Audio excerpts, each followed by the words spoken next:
Welcome everyone to our weekly legislative Brattleboro roundtable. We've been doing these every week for I think a couple months now. As sort of information and our lives and our questions are rapidly changing in the time of COVID, and want to make sure that we are hearing from folks in Brattleboro and that we're able to share real-time information in the context of all of the information that seems to be flowing at us lately. And so we've been starting off with quick legislative updates and then just talking about whatever the group that's assembled wants to discuss. So if you want to ask questions at any point, please feel free to raise your electronic hand, which you can find at the bottom of your participant list, or raise your actual physical hand, because there's a few enough of us on this call that we can see your physical hands. And then we will get to questions in the order. You're also welcome to use the chat box to have conversations with each other or to ask questions. And on that, I think we can get started. Molly, do you want to jump in with legislative updates? Yeah, well, our transportation committee has been meeting, but nothing really substantive to report. We're sort of dancing around the edges of what we're going to counter the administration's proposal. They've sort of cut back our bill quite a bit that we had passed right before we left. So I think I've talked about this a few times. So this is the week I think we're going to come forth with a alternative proposal that, in the event that there's some more money, that we want to continue with some of our priorities, including our electric vehicle incentive program and money for public transit. So that's sort of what's been happening. I'm just talking about different sunsets that we have to deal with. And then I just found out this week that the Transportation Climate Initiative, which some of you know about, I think it's a multi-state compact that is for reducing greenhouse gases from transportation and investing in low carbon transportation solutions, that has been put on hold. They are continuing to work on it, and they will probably, the MOU is supposed to go out this spring. It's now possibly in the fall. So it's not actually like abandoned, but naturally, because of all the other priorities, it's sort of been moved ahead. And then the other thing I just wanted to mention is that in the Women's Caucus, we had a really great presentation yesterday by a woman economist from UVM, Stephanie Seguino, and just talking about, and it was so timely, because as we start to deal with budget gaps and huge, predictions for the 2021 budget, she's talking about how, look at cost benefit analysis, and the costs of austerity are huge. If you're cutting a lot of programs, if you're cutting a lot of budgets, incomes fall, there's more unemployment, people need to rely on the social safety net. The result is sort of the opposite of what you want. And the gross state product declines, and that even some, the International Monetary Fund has determined that austerity budgeting is not really beneficial in a situation like that. So she gave a really great presentation, and she's going to send out a link to it if anybody wants it. It was about a half an hour. So that was just a very, very interesting thing to be considering, because we're all, hearing this doom and gloom about how bad the budgets are and what are we going to do and how are we going to make it through and how are we going to cut, but what about the COVID money? So I think that's all I'd like to talk about at the moment, and see if people have questions about that. I'll pick up the thread, and then Emily can close us. Because I think the budget piece of this is really an interesting dimension, and there's some overlap with one of the things that happened in my committee this week. So first on the larger budget challenge, we have this really interesting dynamic where and Emily will speak to this more, I'm sure, about the sort of the challenge to revenue for sort of the ongoing budget needs of the state, and what that means for how we, as Molly said, like how do we deal with avoiding austerity budgeting in a time when we're having collapsing revenue. And then we have this other dynamic, which is that the first wave of the federal response to the coronavirus was a big pot of money that came into the state. And I was in a meeting recently with the chair of the House Appropriations Committee, who said, at the end of the session, if $500,000 is found that can be repurposed for budgeting purposes, that's a windfall of extraordinary size. The COVID money that's sitting sort of to be allocated for the COVID response is initially $1.25 billion.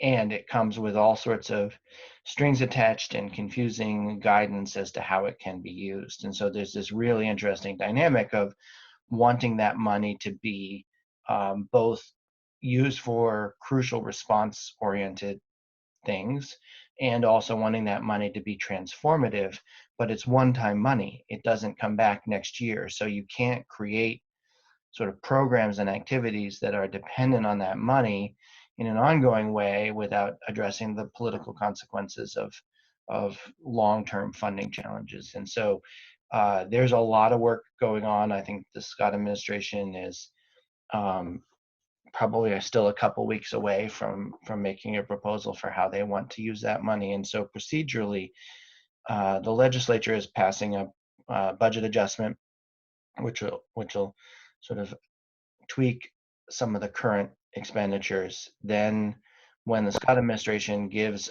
their draft proposal, then there will be a first quarter budget that inside the building and maybe in some of the public comment is being described as a skinny budget, which is really a first quarter budget for the first quarter of the next fiscal year. And then we'll come back in August or September for basically a third slice at this budget in question with a 3/4 of the year budget. All of that is super emergent because we don't even know what the administration is going to propose, and that's always the starting point in budgets. And so things have changed so much. So that's one piece that I think we will know more each week, and at the same time we may not know the big picture of what's going to happen until very close to the end of that planning cycle. One expense proposal that came from the Senate is actually sort of caught up in this question of how do we spend that money wisely, and also into the equity issue for women who are being disproportionately affected by the crisis economically. And that is a hazard pay bill that the Senate passed. We in the House Commerce and Economic Development Committee have reviewed that bill, and I'll say that my sense is that everyone, from even the most libertarian and conservative members in that committee room to the sort of the most wild liberals, because we have both extremes in that room, feel very strongly that the federal COVID money needs to be used in a way that gets right into the hands of people who need that, who will spend it, who will contribute to their local economies, but also who can benefit from the safety and security of getting some support. But the hazard bill, as passed from the Senate, really doesn't differentiate very well who was at risk, who wasn't. The frame in which it was offered was that it was crucial to keep people in their jobs at a time when they could leave their jobs to get an extra $600 a week from the federal government and possibly make more money. There's no actual evidence to suggest that happened. And so the bill, as originally conceived by the Senate, was covered a period of time that has now ended. And so, but a whole bunch of people have gotten excited because they think they're going to get hazard pay retroactively. And a whole bunch of other people have been animated by the fact that they didn't make the cut as to whether or not their work was considered to be hazardous. And so it's, I think a sticky wicket is, I don't even know what that means, but I know that this is appropriate use of the word. It's a sticky wicket. In that, what's that? From croquet. Yeah, I knew. Is it croquet or is it what's the other sport that the English are completely obsessed with. Cricket? Cricket. Was it cricket? Yes. Anyway, sorry, I'm like, there was no reason for me to say No, that. no, that's awesome. It was good. We're all among friends here. And so, yeah, so we've talked about really what is the rationale, who's served by this, how do we get the money into the hands of people who really need it or who are at high risk. And one of the things, and I think you can see that the fundamental challenge of this right away, there are relatively low-income workers who are working directly with people who are known to have COVID or known, where they're putting themselves at significant risk of exposure: healthcare workers, frontline workers, janitors in healthcare systems, like people who are right there in the mix. And then there's, a whole different category of risk of people who are in and around the public, with no, like, retail workers, cashiers, who have had to take on extra risk to keep their jobs, but who aren't in the same risk category. And the question of what to do, how to use the resources, the one-time money that's there, equitably, but also sort of rationally, without alienating the people for whom, this looks like a windfall that they expect to get, and yet we can't give it to everybody. So the dimensions of that are really complex and challenging, and frankly, we're just beginning to try to get our brains around how we in the House committee will respond to this idea from the Senate. And I'm happy to answer questions about it later, or just to hear feedback from people about whether they've heard anything about it or how it's perceived, because honestly, there's no easy answers there. And I'll add one more comment and then get out of the way, which is just again, at the beginning of the week, the governor sort of declared victory over the unemployment insurance challenges, and early, and frankly, based on what we are seeing and hearing from constituents, the legislature does not believe that that is an accurate reflection of what is going on, that is an unfortunate political narrative that the governor may believe, because of the information that he's being given, but we think does not match reality. And so that's really interesting challenge. I'm going to let Emilie go, but I see Tony has a question for us or comment, so we'll get back to that. Thanks.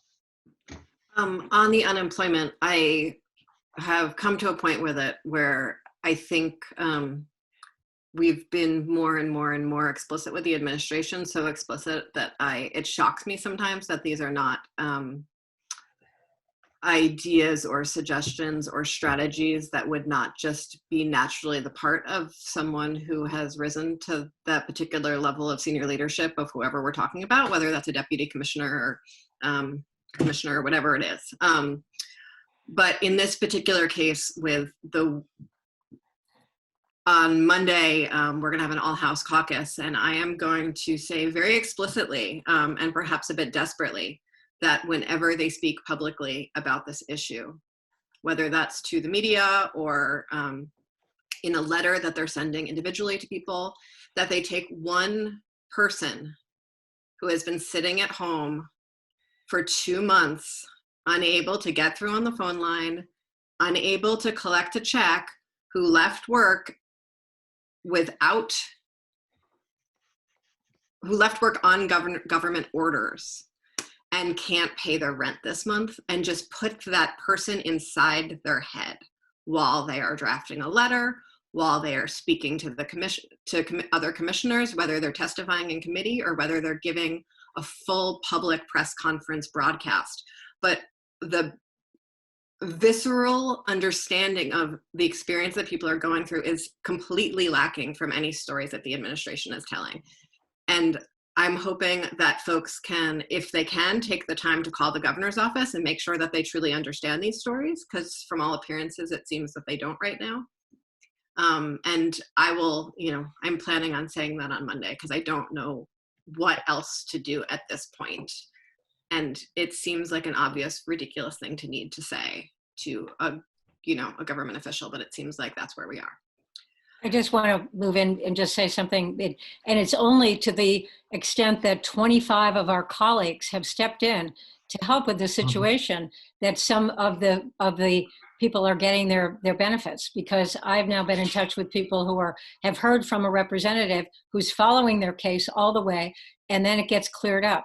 So, it's sort of adding to what Emilie just said about the sort of incompetence issue and having legislative volunteers needing to step in to help out. So. And I'm really grateful for our legislative volunteers. And I think there are many really skilled people who are line staff, the Department of Labor, that have been doing this work for a long time, who know how to do it, and there aren't enough of them.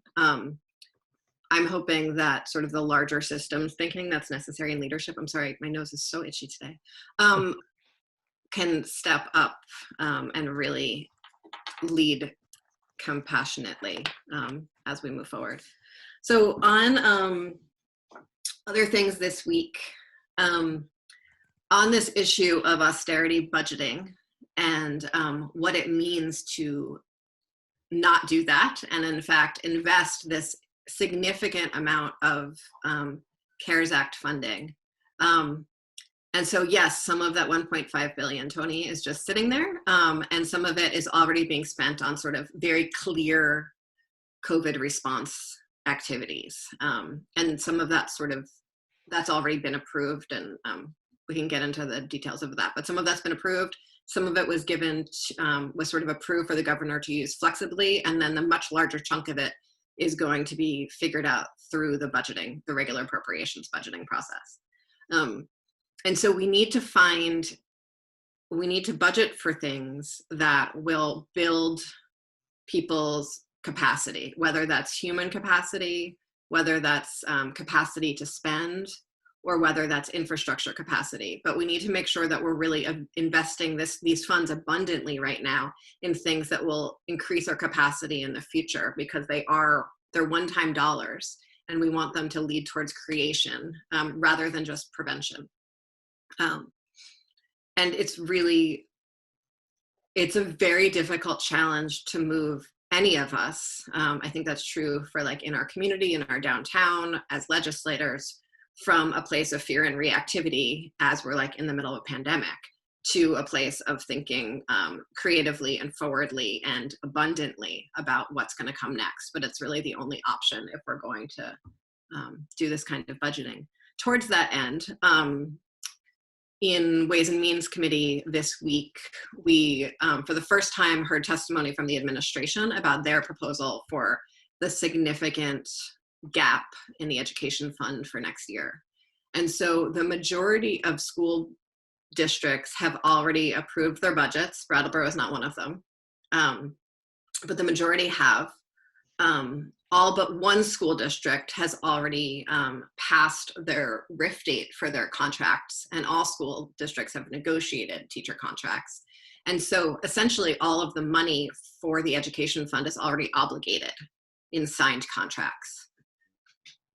And so we have been talking about various ways to make sure that we're keeping that education fund whole, and that we're continuing to fully fund schools as districts decided they should be funded next year, given that a lot of the education fund is filled through things like sales tax, which are down because we haven't been leaving our houses that much to go buy fabulous things. And many of us have a lot less money than we might have a few months ago to go buy things with sales tax and meals and rooms tax, which we're quite dependent on, and is from tourism, which we have not had for the last couple months. So we've been looking at various ways to make sure that we are filling out that gap to fully fund schools. And there's been an assumption on the part of our committee that's been quite clear that we are planning on fully funding the Ed Fund next year, finding a way to do that. And so that schools can spend the money that they have already, agreed to spend, and to make sure that children's needs are met as fully as possible, especially given how hard this transition is going to be for so many kids. and so many teachers and administrators.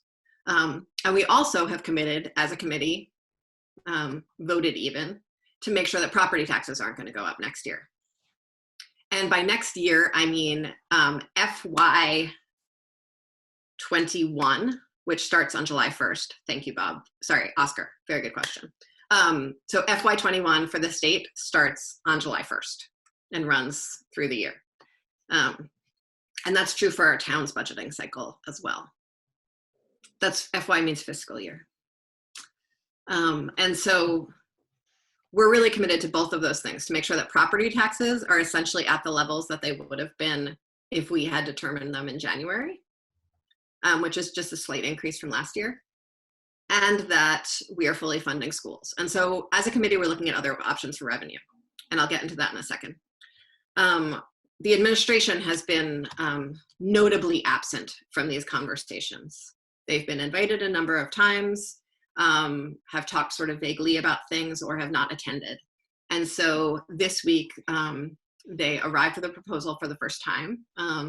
The conversation was led by the finance director, not by the Secretary of Education, which was sort of notable from a political perspective, but is probably not very interesting to any of you. And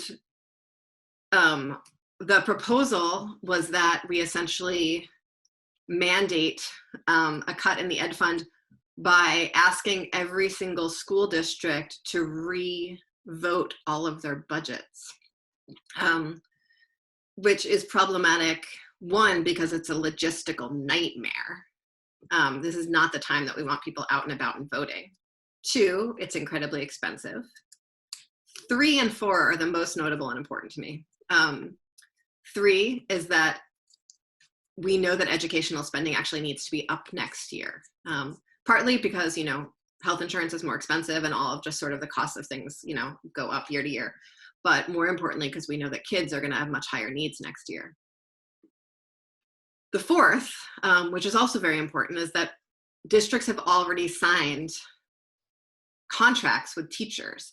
And so that then the state would be essentially interfering in the collective bargaining process and would be asking school districts to reopen contracts that teachers unions have no incentive whatsoever to reopen, because they're there on behalf of teachers and the students that those teachers teach.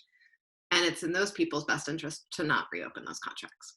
So it was, quite a whirlwind, and the media has covered it quite extensively. There's a really great article on VPR.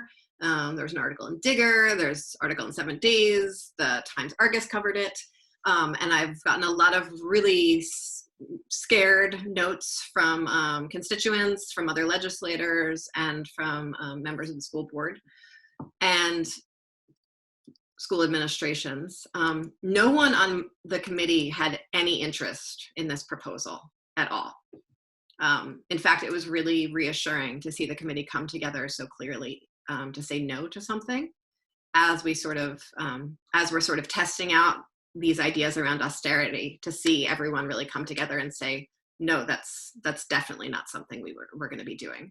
And the Ed Committee has also come out quite strongly against that. And so if you'd like to hear, the chair of House Ways and Means and the chair of the House Education Committee were interviewed by Peter Hirschfeld on Thursday, if you all would like to listen to that for some more context. But all to say, huge headlines, huge dynamic. The administration is really sort of pitching cuts across the board, and we are not interested in that because it's not what our communities need, and it's not really what's best for a vibrant Vermont that works for all of us. And so ask everyone, if you are nervous about that and you want to hear more details, please reach out. Happy to have a longer conversation about it. But just because it's something that is pitched in committee does not mean it's an idea that will stick, for better or for worse, actually. So wanted to make sure I covered that. One other piece that I think is interesting when we think about the CARES Act money and how we're going to spend it is that there's other money that's also related to schools that's come forward. And so there's another pot of money that came from the federal government that's supposed to be dispersed sooner to go directly to schools. And that money is actually much more flexible than the CARES Act money. And so we're trying to figure out how we can save that money for like just filling the ed fund hole and use the CARES Act money for COVID specific expenses, because the restrictions that sit on that funding right now needs to be somehow looped around to be responding to COVID. And creative thinking on things that are responding to COVID are very much appreciated, because that's pretty much all we're doing. I don't know how many people here have ever done grant writing, but one of the artful things about grant writing is you take the program that you already have and you figure out how you can fit it into a funder's priorities. And that is essentially what we are doing here with this CARES Act money. We're saying what is best for Vermont and how can we somehow explain that and run the money through so that it looks like and feels like and tastes like it's explicitly responding to COVID needs.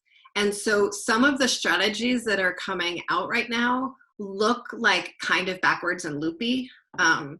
So maybe we'll send money to schools and then ask for money from schools back and then send other money to schools to cover the difference. And it looks just like, you know, crazy government inefficiency. That's actually not what's happening. It's that we're trying to pitch this story about how to spend federal funds appropriately. So also, if that's happening and you're curious about it, reach out and we can explain the twisted logic. On that point, I will stop. Oh, one other thing. The House floor lately is slightly bizarre and amusing. We have started picking up bills that are not explicitly COVID related, because we had we also have regular government to run. And so we had some bills that we didn't have a chance to pass before we all went home. We're trying to pass them now because it's still like we can't let a whole biennium go by and not just get some basic stuff done. And so we're having this surreal experience of being in the middle of a pandemic and an associated economic crisis and spending 2 hours talking about shade trees or feral swine or like whatever else. And so if people tune in, I get concerned that it sounds really tone deaf sometimes. The amount of attention and detail that we're giving to these would feel to me often like quite minute issues in the grand context of what's going on, but we do still have an obligation to sort of like finish out the biennium, get the work done that was planned, because it really can't wait another 2 years, because we still just like, have governing to do. And so wanted to name that if you're tuning in and you're like, why are they talking about the feral swine? That's what's going on.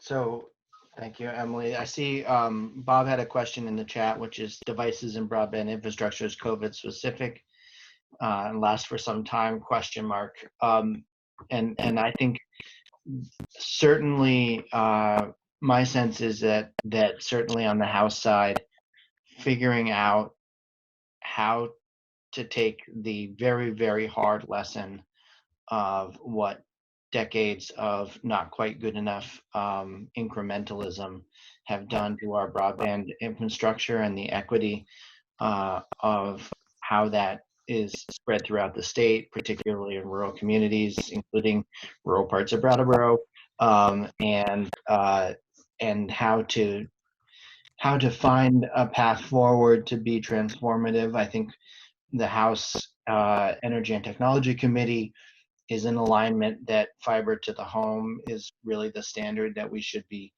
aiming for, not so the administration did a map, I think I shared it a couple weeks ago, of where there is 25 meg service down, 3 meg service up.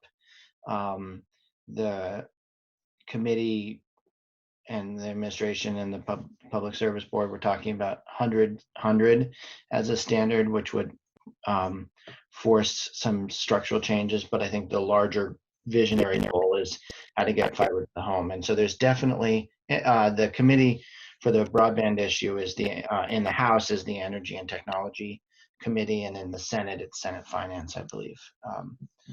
And so there's sort of two different levels of activity happening here. There's one which is what do we do right now? what's immediately ready that we can kind of move on super fast, and then what's the bigger play? Can we actually fix this structural problem? It seems pretty clear to me, and I'm sure to the others on this call, that actually getting fiber to the home level quality in 100% of the state in a post-COVID economy could be a part of a trigger of a new wave of people reassessing whether they want to be in cities or not when their jobs are more mobile. And that if we don't have that in the next couple of years, then it's very hard for people to move to rural communities, even if they could do remote work, and even if they wanted the quality of life and the opportunity. So there's all of this is in play, and none of it is settled. And I'm happy to step back so Mollie or Emilie can add if they want to, based on what they're hearing. Well, what I would add is that the short term, middle term is really, I think, looking like doubling down on the communication union districts and how we can support them. And we have a communications union district that is quite robust, just finished its first report and surrounds us, but Brattleboro has not voted to join that yet. Because usually the communications union districts and sort of the market model for that, whether it's nonprofit or for-profit, starts in areas that have no coverage at all, and sort of with an assumption that most everyone would join, and moves out or in. It's actually described as a donut, and say Brattleboro would be the donut hole. Slowly the opportunity moves into places where there are commercial options, but the communications union district options would be either the best quality or the most affordable or the most ethical. And so that's happening all around us right now and is quite robust. And the Regional Planning Commission just put out a report that's available for people if they want to read that. And so I think there's going to be more and more conversations. Brattleboro's certainly been involved in them. Patrick Moreland's been taking the lead at the town. But I think making decisions about whether and when to join might become a little more urgent as more and more federal money becomes available to actually fund the infrastructure development needed there. Yep. I do know that the congressional delegation is actively talking to legislative leaders on this issue, because there is a strong interest in our federal delegation in getting this fixed as well, and also trying to make sure that the federal resources that are out there or that might be coming are flexible enough that that they can work.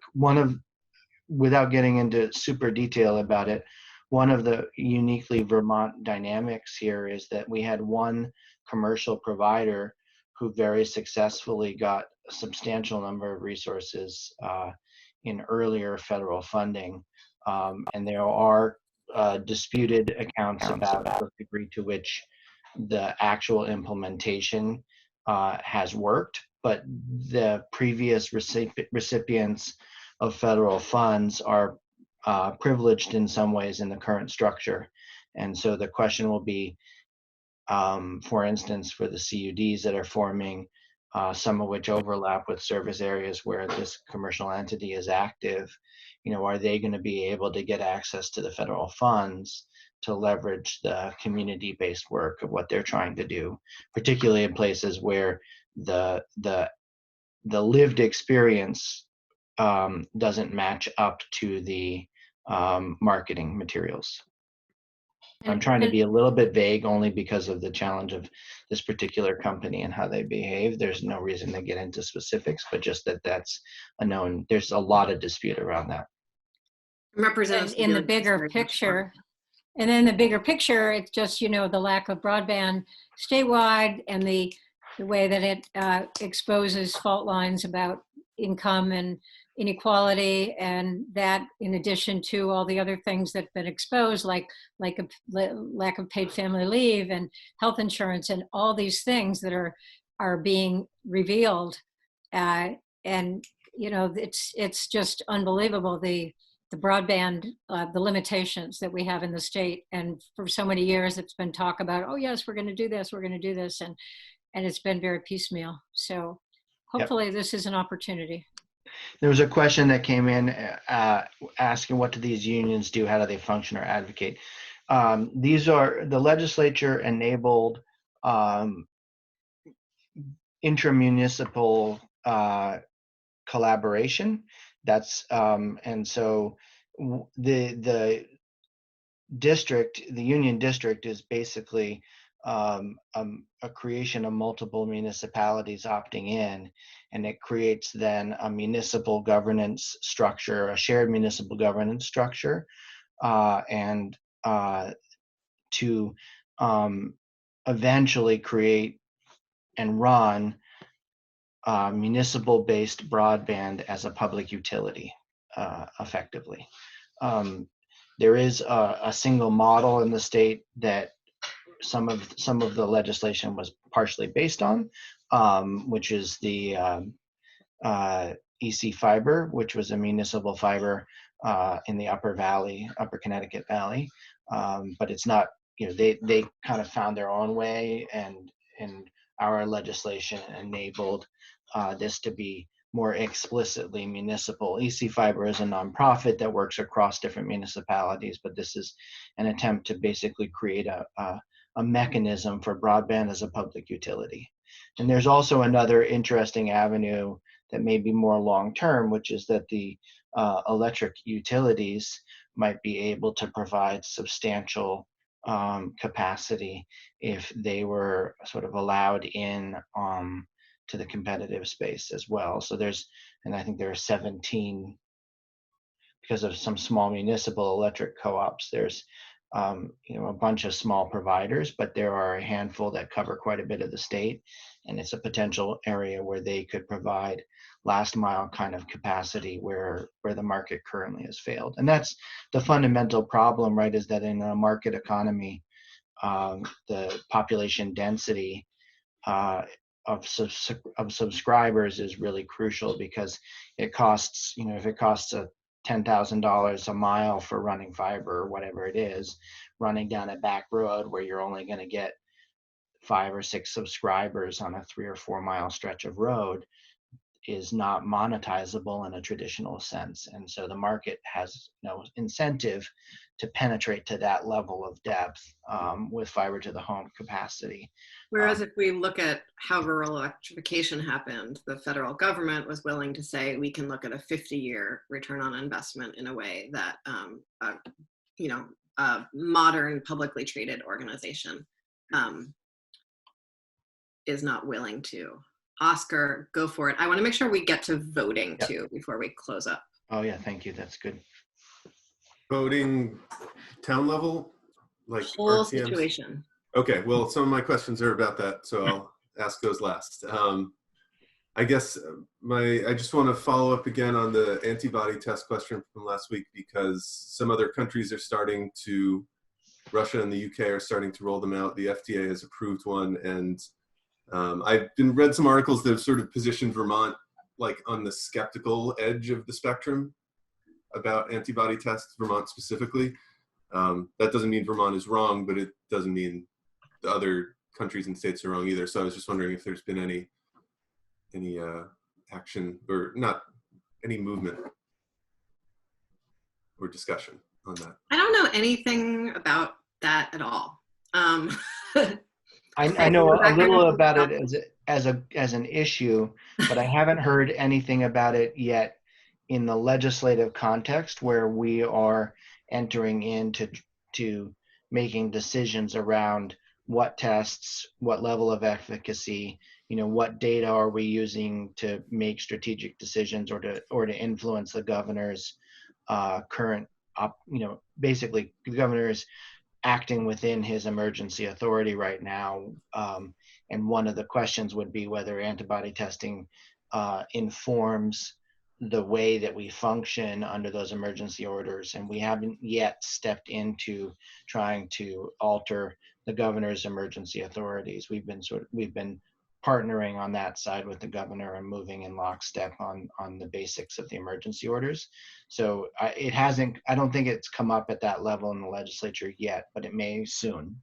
Well, I think they did do it at Copley Hospital, sort of and they felt that there was only and they were doing their healthcare workers. And I think that the conclusion, well, at least of the health commissioner, was that they're at this point, they feel they're only about 80% effective. But that was a while ago. So I don't know where the conversation is going now. Yeah, I saw the quote from him, and I guess this was a month ago, saying that he was still not convinced. Okay. Okay. Thank you. And then the voting questions I have are, first of all, I heard that there is some ability for towns to hold remote representative town meetings, but I couldn't find anything on it. Is that real? Or so we are there have been legal modifications made that anything that previously, can everyone hear my neighbor's chainsaw, or just can I hear my neighbor's chainsaw? Great. Barely.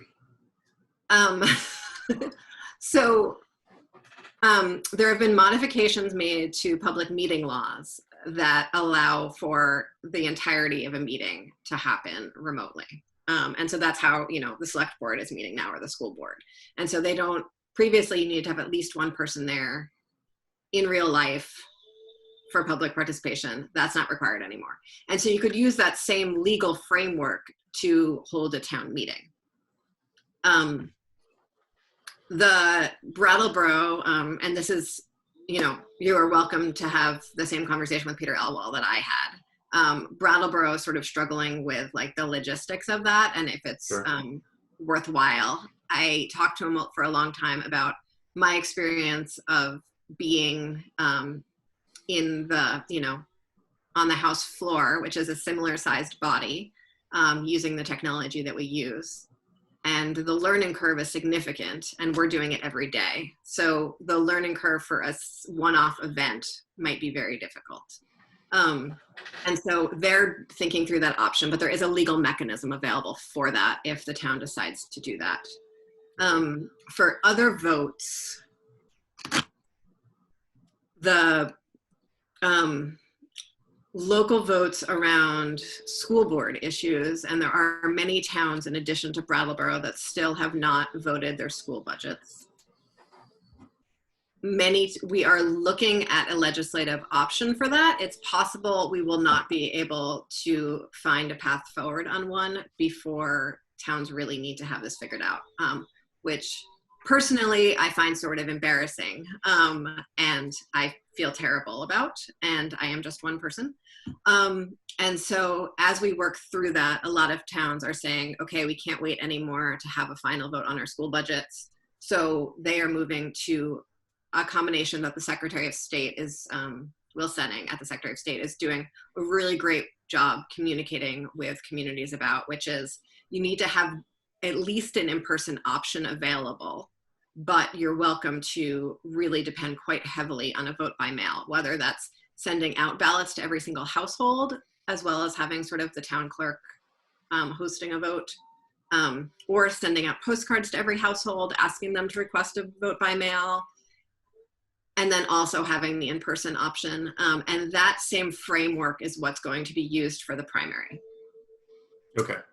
And then for the November elections, we are still in a very active situation of the Secretary of State being very, very clear that it is in the public's interest for us to have an entirely vote by mail system set up, and the governor pushing off that decision because frankly, the governor really just doesn't like making decisions, because when you make a decision, you are picking a side on something, and he thrives in the middle ground.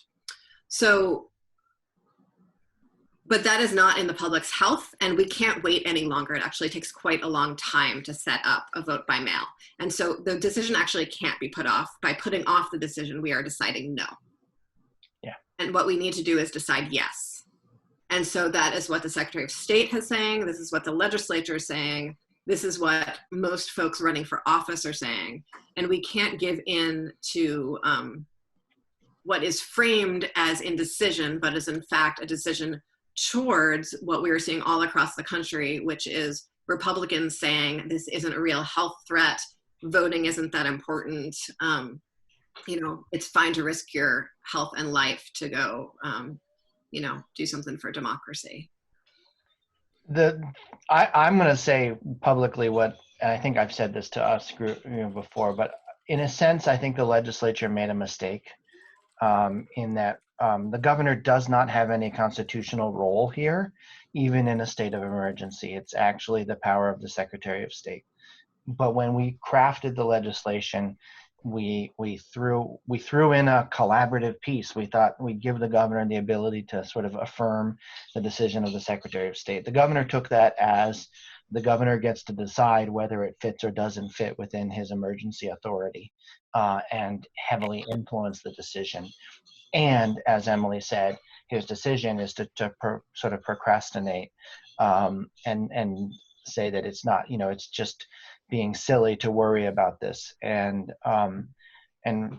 so the legislature, I think, is weighing whether public pressure is going to get the governor to step out of the way, or whether we're going to have to actually pass new legislation to say we didn't mean to empower your indecision and your ability to control this in any way. That was not the intent of the bill, and you know it. And now we're going to take that away from you. But the governor's only claim to any reason for having an influence here is because the legislature gave him an angle in that is not in our Constitution. And so I think we have to own that. We thought it was an appropriate sort of kumbaya political gesture, and the governor has decided to align himself in, as Emilie said, with sort of national Republican skepticism on this issue. And I think we have to hold him accountable for it and get him to change or move forward without him. And he could veto it too, but I don't think he would. I think that would be very, very. That would be hard to imagine. Yeah. I see a question, Melissa. Go ahead. Yes. Regarding like a case where you or a community opts to vote by mail, has there been any discussion around the sort of additional means that might be provided for an alternative, like like if you did it in person, there would be discussion, right? Part of it, how do you inform people about what they're voting on? Voting by mail, like in the case of Brattleboro, if everybody in the town, for example, were to vote by mail, that's interesting, because it could be interesting because like it challenges the town rep model.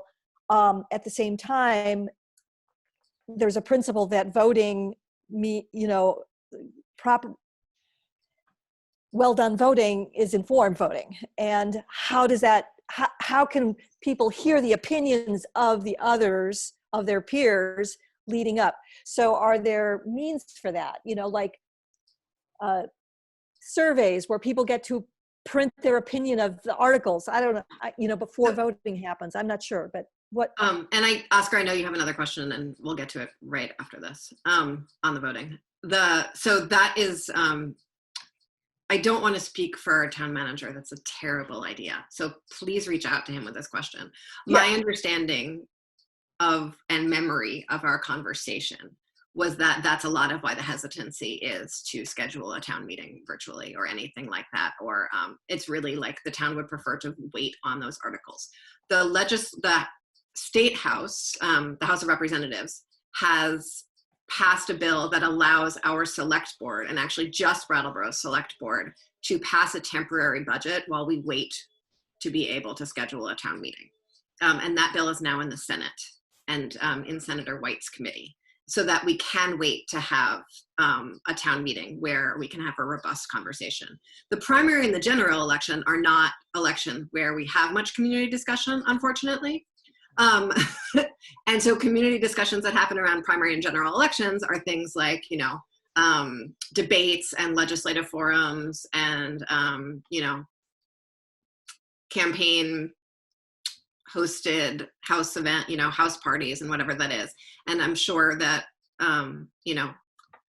all of the various politicians who are running, myself, and I'm sure my colleagues here included, are going to be doing those kinds of things. And the County Democratic Committee has already started hosting those events. So there's There's been a lieutenant governor's debate that happened via Zoom that was hosted by the Windham County Democrats, and a gubernatorial debate this last Monday that was hosted by the Windham County Democrats via Zoom. And I'm hosting a labor forum on behalf of the Windham County Democrats on Saturday.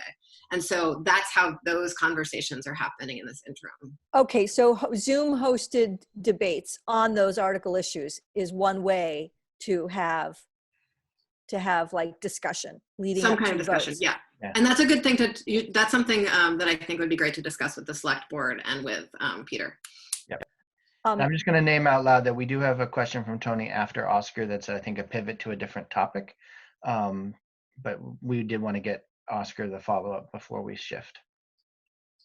I have one more question on this Oh, topic. go I ahead. don't want to, I don't want to, if Oscar has another question on the same topic, I want to go. Okay, so you mentioned that the select board may be given temporary approval, or it's being voted on to give them temporary approval to approve a budget. And I can see the practical reason for that, because we got to get the budget and discussion is needed, and we can't have that, it's hard to have that discussion. I suppose I also have some concern about giving them the approval over the budget, because the town approves.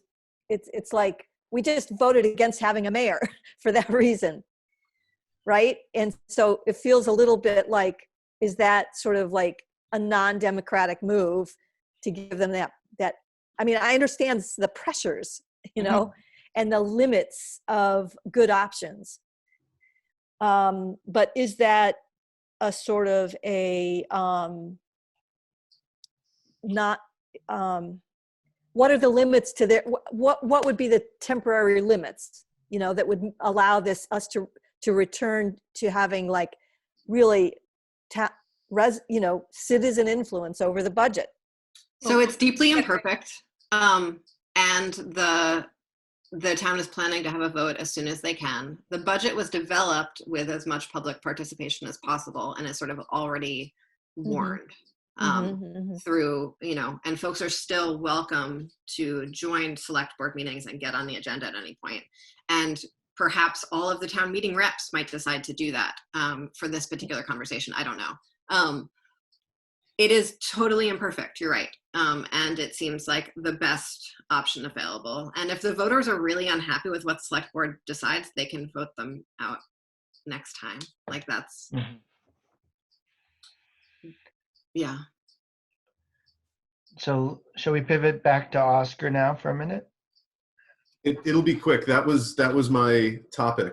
My only, so that was most of my question, but the only part I hadn't heard before, what's the definition of a temporary budget under this legislation? Like how, if they pass the budget and then town meeting convenes in 3 months, what would be the mechanism? Like if town meeting says, oh, we don't like the budget you passed, would they be able to do anything? Like, will the budget have to be reapproved by town meeting once it's able to meet, or does this question make sense? Like, how would it be temporary? Okay, then I'm stop. So they would be, I mean, and the bill is still in the Senate, so who knows what will happen there. And so if you would like to reach out to Senator White or Senator Ballin to discuss that further, please do so. And it's the committee that Senator White chairs. So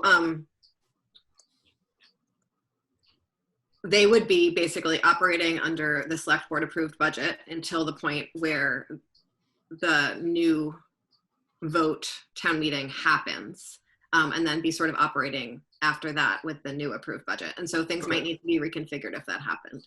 And it seems like the intent of the legislation as it's being worked up is that they'd be obligated to operate under, like once there is an opportunity for a non-temporary budget, they'd be obligated to operate under that. Okay. Yeah. Tristan's nodding. That's why I said okay.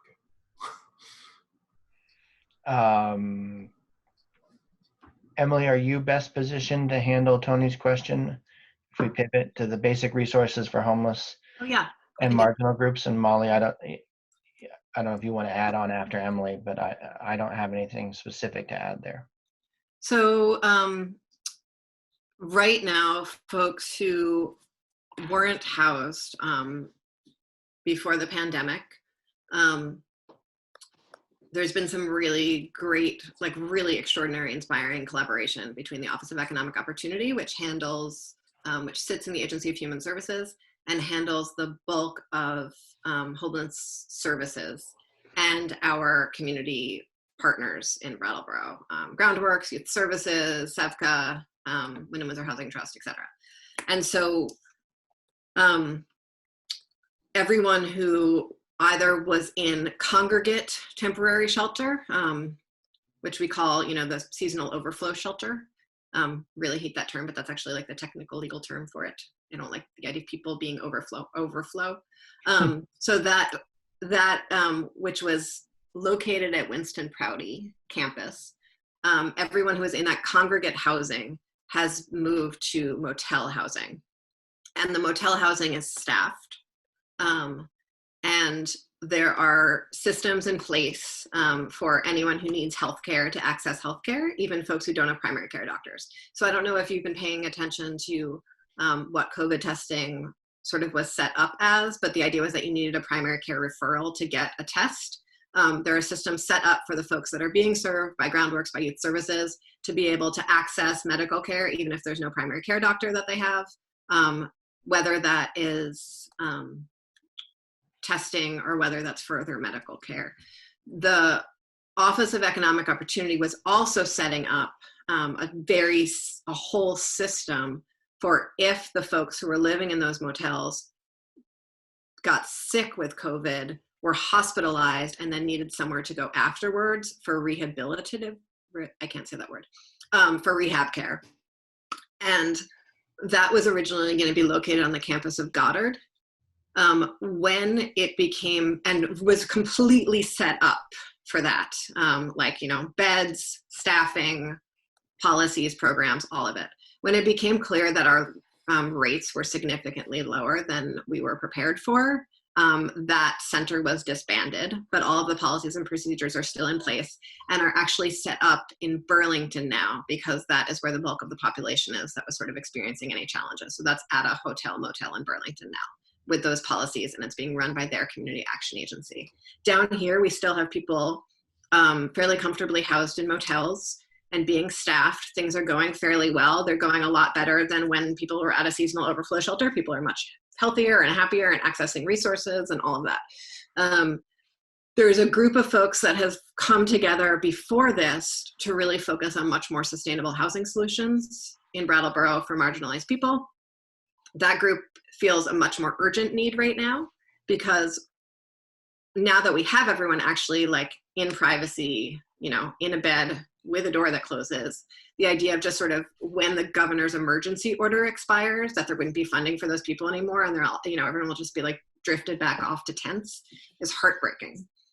And so we're working really, this collaborative group of mostly human service providers and some economic development professionals are working really collaboratively to put in place funding mechanisms so that we can find a more permanent temporary shelter, basically. So it'll be a cross between the seasonal overflow shelter that's very, very temporary and permanent housing. We want to make sure that it's permanent housing takes, 5 years to build, right? Even if we have all the money today.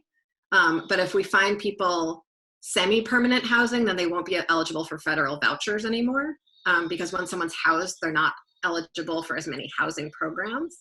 And so looking at ways we can use this one-time COVID money, right, that can only be used for COVID response, and we only have money for in a year, to build out the infrastructure to create much more humane, sustainable housing solutions for people who are on waiting lists for permanent housing. And so that it's really sort of, right now people are in, we're just paying motels to house people. The next step would be, we would find something that we owned as a community. And then the third step would be, during that time, we would then invest the money to really build real permanent housing and deal with our profound shortage of rentals in the area.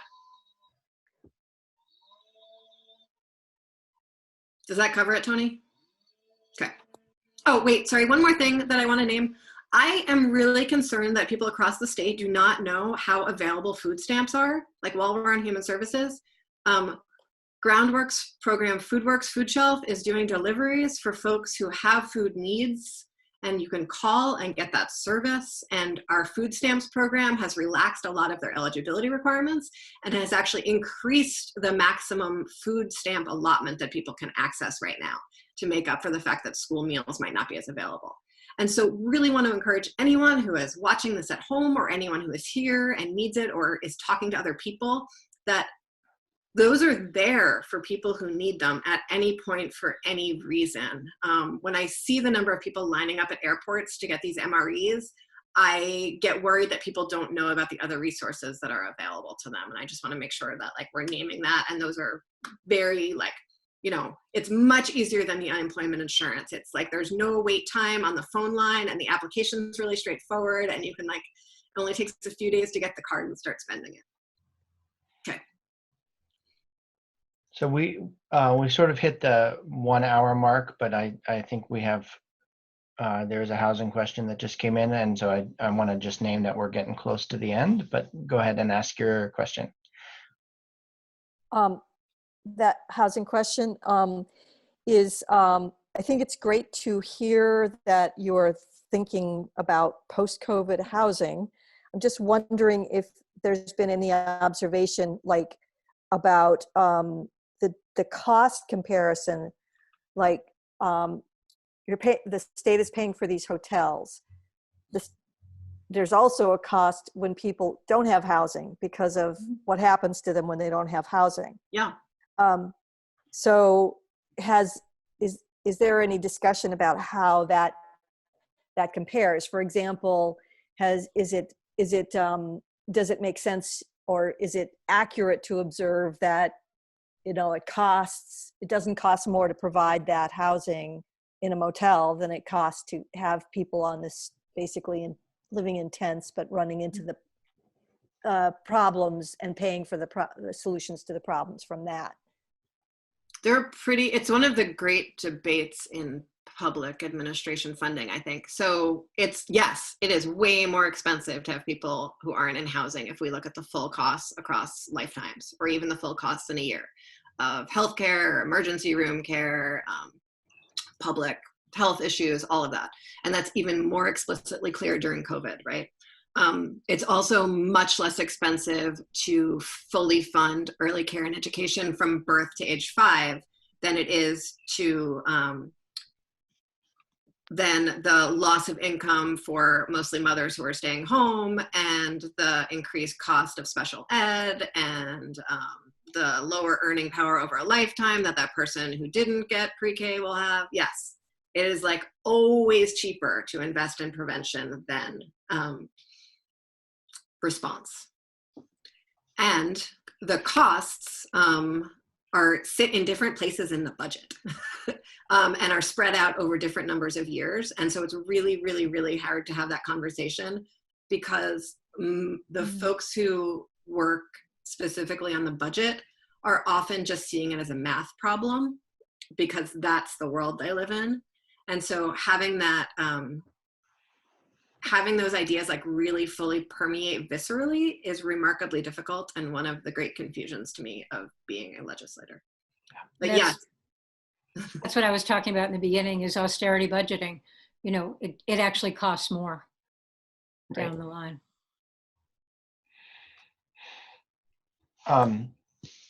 So I don't know, is there any other burning question?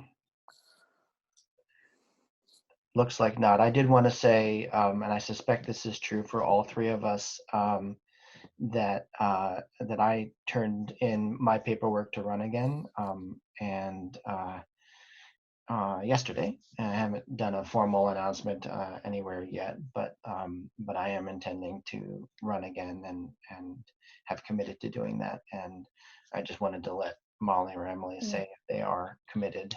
I turned mine in on Thursday. And I have an article ready to send to the paper. So I also turned mine in yesterday. Quite surreal to do it with masks on and really proud, excited, looking forward to asking for everyone's vote. I have really a lot of heartbreak about not being able to knock on doors again. It is one of the most profound experiences I've had, and I was looking forward to repeating it. And so I am working on writing my announcement and really struggling to do it in this particular context. So I think that'll come out in the next few days, but yeah, really looking forward to asking for everyone's vote again. And so with that, thank you again for your care and showing up to these meetings and asking really important questions and thinking about our community and the greater good. So wonderful to have this time with you all.